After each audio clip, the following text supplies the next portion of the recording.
মধ্যপ্রাচ্যে আবারও অশান্তি।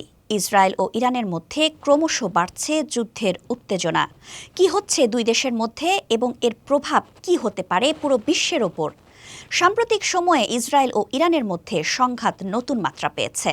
ইরান অভিযোগ করছে ইসরায়েল তাদের পারমাণবিক স্থাপনায় গুপ্ত হামলা চালিয়েছে। অন্যদিকে ইসরায়েলের দাবি তারা শুধুমাত্র আত্মরক্ষার জন্যই প্রতিক্রিয়া জানাচ্ছে। প্রতিদিনই বাড়ছে ক্ষেপণাস্ত্র হামলার ঝুঁকি। ইসরায়েল ও ইরানের এই শত্রুতা নতুন নয়। ১৯৭৯ সালের ইসলামী বিপ্লবের পর থেকেই সম্পর্ক শত্রুতায় রূপ নিয়েছে।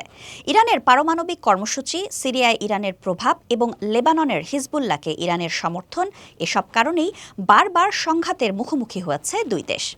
বিশ্লেষকরা বলছেন, যদি এই সংঘাত পূর্ণাঙ্গ যুদ্ধে রূপ নেয় তাহলে শুধু মধ্যপ্রাচ্য নয়, পুরো বিশ্বে এর প্রভাব পড়বে।